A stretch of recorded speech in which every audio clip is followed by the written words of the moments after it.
itu ada lubang. Tidak taunya apa? Lubang itu ada ular piton. Keluar dari habis doa pengusiran setan, tiba-tiba ada ular sebesar paha ini. Di dalam kamarnya dukun ini keluar. Alam roh alam nyata adalah ular sungguhan. Lihat tuh, keluar dari kamar, masuk sungai.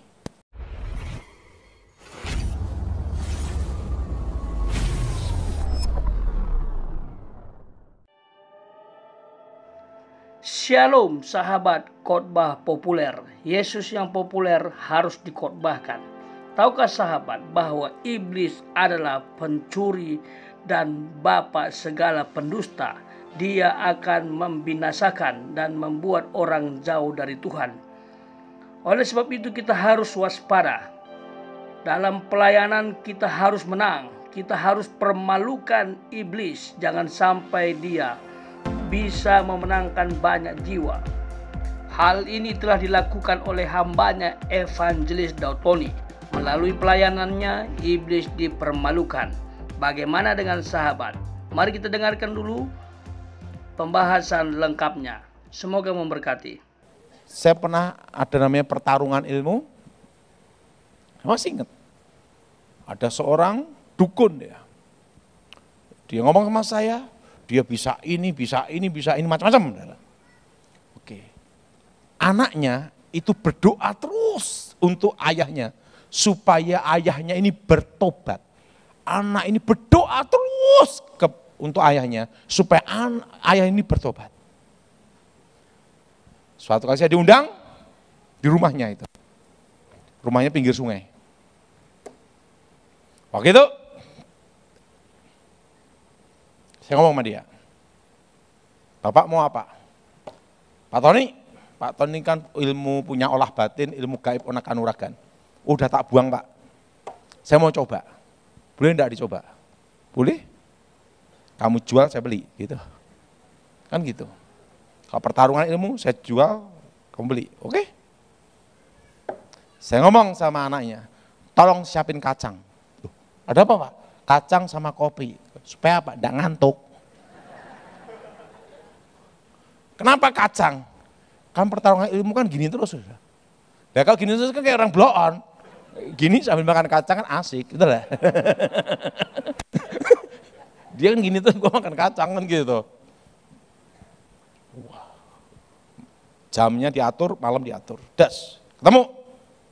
Duduk gini nih. Dia baca mantra, meditasi, olah batin, gosok mau nyerang saya. Saya doa apa? Darah Yesus. Apa saudara?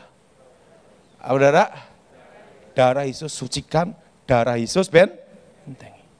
Wah dia baca mantra gini, tek ambruk darah. Ambruk langsung anak itu tumpang tangan, pegang ini, pegang kaki semua, ubek-ubek darah. Setani keluar semua. Enggak tahunya apa.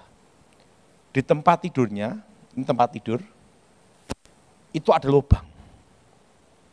Enggak tahunya apa, lubang itu ada ular piton. Keluar dari habis doa pengusiran setan, tiba-tiba ada ular sebesar paha ini. Di dalam kamarnya dukun ini. Keluar. Alam roh alam nyata. Ular sungguhan. Lihat tuh. Keluar dari kamar, masuk sungai. Menurut saya waktu itu lupa, harusnya ditangkap, digoreng kan gitu. Oh, keluar. Wah, gitu. Keluar, masuk sungai. Dan bapak itu bertobat, percaya Yesus sampai akhir hidupnya. Nah, yaitu apa saudara? Doa apa saudara? Darah Yesus. Pokoknya saya ajak pada saudara semua. Apapun terjadi, imanmu katakan, darah Yesus. Ada setan apapun, darah Yesus. Tempat akar apapun, darah Yesus.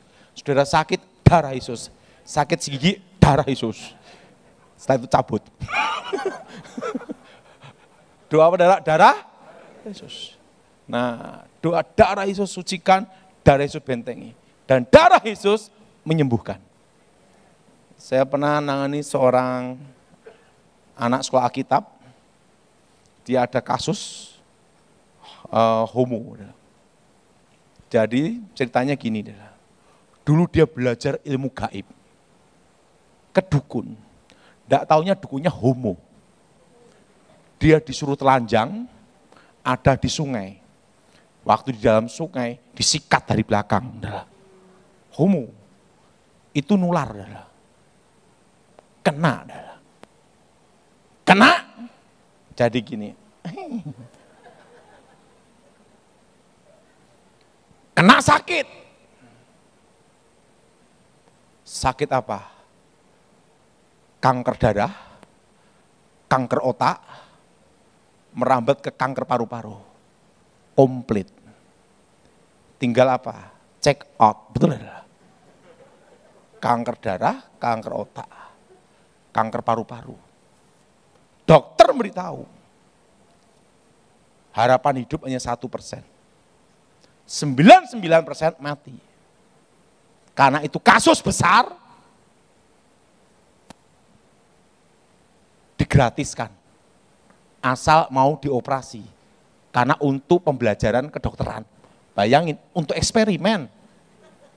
Kan itu kasus langka. Kanker otak, kanker darah, kanker paru-paru.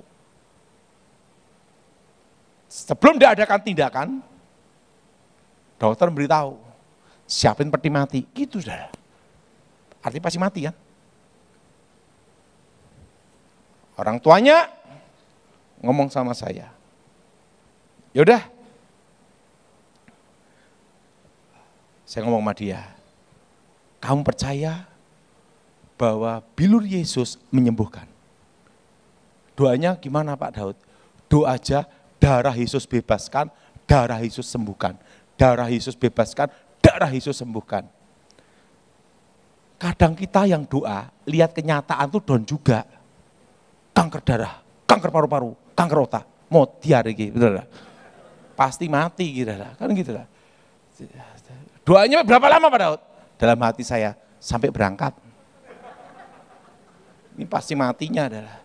Tapi sebelum mati, kita hamba Tuhan harus ngasih satu harapan. Kan gitu lah. Kasih apa Pak? Harapan. Darah Yesus bebaskan, darah Yesus sembuhkan. Dalam hati saya, bebas rohmu sampai ketemu Tuhan.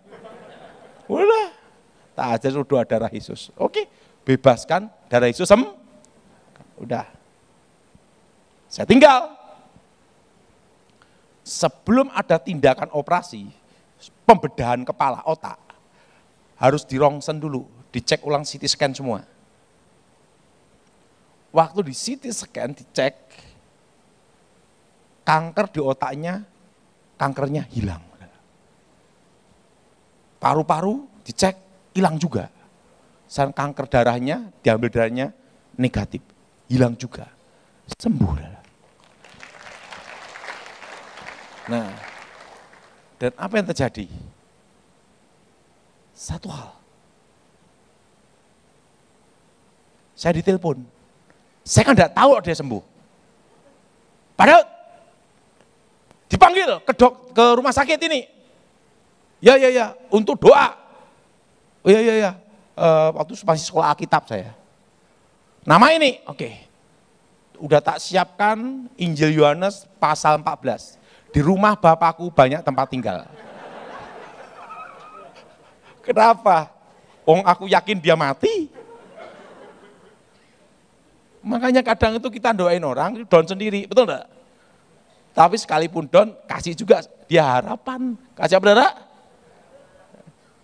Begitu.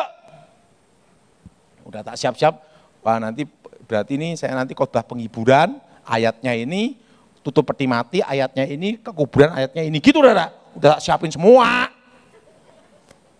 Saya ke rumah sakit, loh hidup. Jadi yang doain sendiri tidak yakin dia hidup. Dia ngomong sama saya, Pak Daud makasih doanya, saya sembuh. Bukan doa saya, itu doamu sendiri, wong aku yakin kamu mati. Saya tanya sama dia, kamu doanya gimana? Darah Yesus bebaskan, darah Yesus sembuhkan. Jadi saudara yang sakit, pegang ini sakit, katakan darah Yesus sembuhkan. Dengan bilur-bilurnya engkau disembuhkan. Tepuk tangan Tuhan kita. Nah, dan apa yang terjadi? Itu kejadian waktu saya sekolah Alkitab. Saya sekolah Alkitab itu tahun 93, lulus tahun 96. Dan pemuda itu sampai sekarang masih hidup. Kenapa masih hidup? Dia nelpon saya, oh berarti dia bernapas, gitu. Ada satu hal, darah Yesus bebaskan, sembuhkan. Dokter berkata, tidak bisa.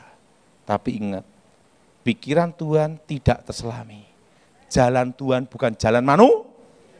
Ada satu hal lagi saudara, sebelum saya serahkan. Saya itu di Surabaya,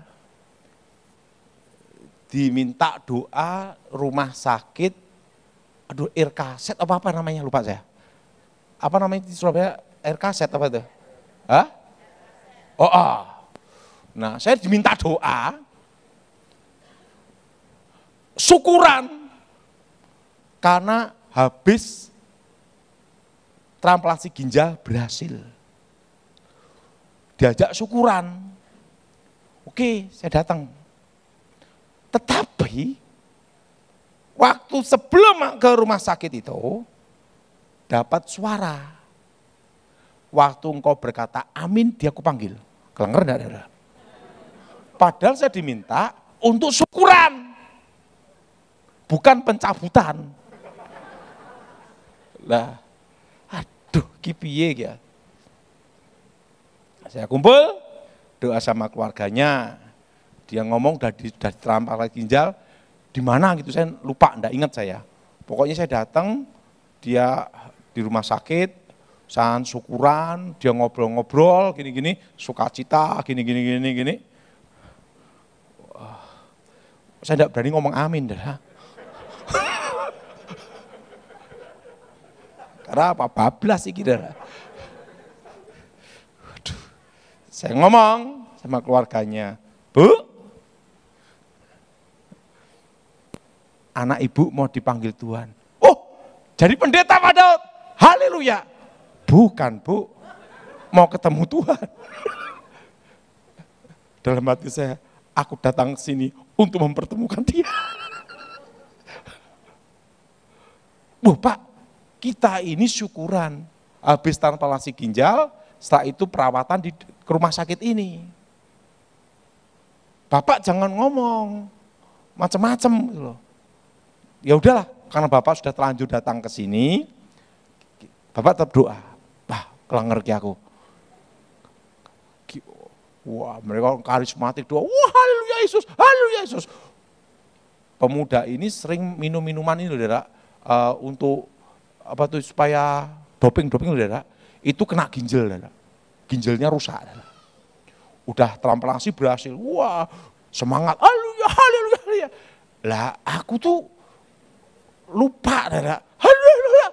Ngomong amin, berangkat, Saudara.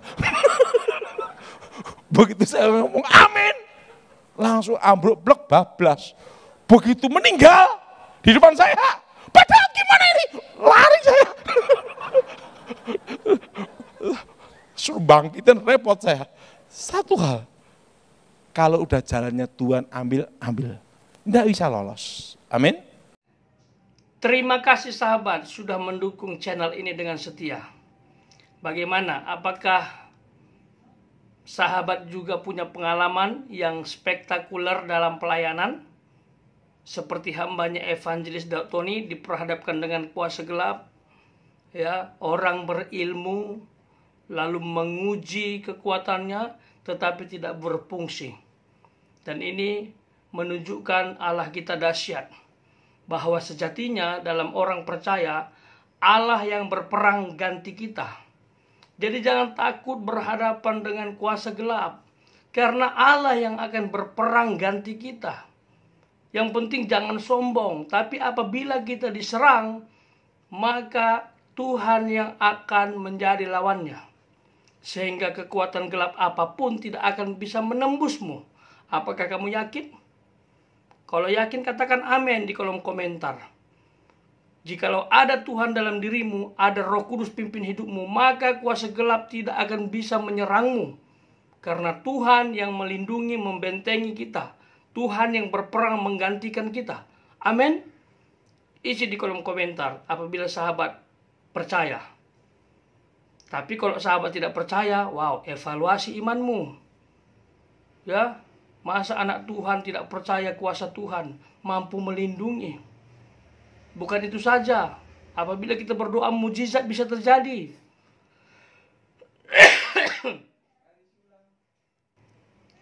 Yang sakit disembuhkan, yang berbeban berat diberikan kelegaan, yang bergumul untuk masalah ekonomi Tuhan akan berikan berkat yang bergelimang. Jadi jangan takut, jangan khawatir, burung saja di udara Tuhan pelihara. Apalagi hambanya yang sedang meminta untuk kemuliaan namanya, pasti Tuhan akan berikan. Bagaimana sahabat? Sahabat pelayanan dan apakah punya pengalaman? Bisa berbagi dong, bisa sharing-sharing pengalaman seperti apa yang sahabat sudah lakukan atau sahabat yang sudah alami. Dan itu adalah momen terindah. Itu adalah kebanggaan, ya. Kita bisa dipakai Tuhan. Karena kalau kita bermegah, sejatinya harus bermegah dalam Tuhan. Di luar itu bahaya. Bermegah di sini adalah kita bangga menjadi alat Tuhan. Tapi bukan untuk dipamer-pamerkan, aku anak Tuhan, aku orang yang diberkati, kamu tidak. Bukan itu maksudnya, tapi kita bangga menjadi anak Tuhan yang dipakai Tuhan. Dan lakukan dengan percaya diri, lakukan dengan ketulusan, lakukan dengan keikhlasan, dan lakukan tanpa pamrih. Kita melayani Tuhan hanya melihat Dia saja. Kita melayani Tuhan hanya untuk kemuliaan namanya. Kita melayani Tuhan hanya untuk menyenangkan Tuhan dan jiwa-jiwa diselamatkan. Itu bukan untuk nama baik. Biarlah Tuhan saja yang lebih tinggi, kita lebih rendah. Biarlah Dia saja yang paling populer, bukan kita. Dan gunakan doa darah Yesus, karena dalam doa ini terkandung perjanjian yang luar biasa, yang dimana Tuhan pernah disalib dan darahnya tercurah, sehingga darah ini menjadi perjanjian. Darah ini menjadi tanda bahwa Dia pernah menyerahkan dirinya disalib untuk manusia berdosa dan bermanfaat untuk orang yang percaya kepadanya. Orang percaya maka akan diselamatkan. Dalam kehidupan orang percaya, tahapannya harus jelas. Dimulai dari kita berdosa. Lalu saat kita berdosa, kita harus sadar bahwa itu tidak baik. Kita butuh Tuhan supaya kita mengalami pertobatan. Waktu kita mengalami pertobatan, kita terima Yesus sebagai Tuhan dan Juru Selamat, maka yang ketiga akan terjadi, Dia mengampuni. Tuhan akan ampuni kita. Lalu yang keempat, Dia akan selamatkan kita. Lalu yang kelima, berilah dirimu dibaptis. Dan yang keenam, layani Dia. Jadi orang percaya yang sampai ke tahap keenam melayani Tuhan adalah orang yang spesial. Orang yang tahu panggilan hidupnya. Orang yang tahu bagaimana cara mempermuliakan Tuhan. Jadi kalau ada orang tidak pelayanan, tidak melayani Tuhan, sangat disayangkan. Ya, seharusnya sampai ke tahap itu. Karena dengan melayani kita bisa lebih dekat dengan Tuhan. Kita bisa menerima langsung apa yang Tuhan mau. Ingat, iblis itu bisa berpindah-pindah medan untuk menjatuhkan kita dalam pelayanan. Misalnya, dia akan goda kita untuk jatuh dalam dosa dalam keluarga. Dia bisa buat kita untuk ribut dengan pasangan kita, dengan anak kita. Tapi kalau kita bisa menang, tidak jatuh dalam dosa, maka dia akan pindahkan medan pertempuran. Dia akan goda kita di pekerjaan. Dia akan buat kita semakin sombong, menjatuhkan rekan kerja, dan lain sebagainya. Kalau kita juga bisa menang di tempat pekerjaan, dia akan bergerak di tempat pelayanan. Dia akan buat kita menjadi sombong rohani. Seolah-olah kita paling benar, paling suci. Apa yang kita lakukan seolah-olah itu adalah perbuatan kita, padahal itu karya Tuhan. Kalau kita juga bisa menang di tempat pelayanan, maka dia akan bergerak di tempat hobi kita atau apapun yang kita sedang lakukan. Pokoknya dia akan bergerak dalam segala aspek kehidupan kita. Tujuannya supaya kita jatuh dalam dosa dan kita tidak sesuai dengan keinginan Allah. Dan kita akan melayani dengan bersungut-sungut, melayani Tuhan dengan setengah hati. Itulah tujuan iblis. Jadi kenali ciri khas atau cara kerja iblis. Jangan sampai terkecoh.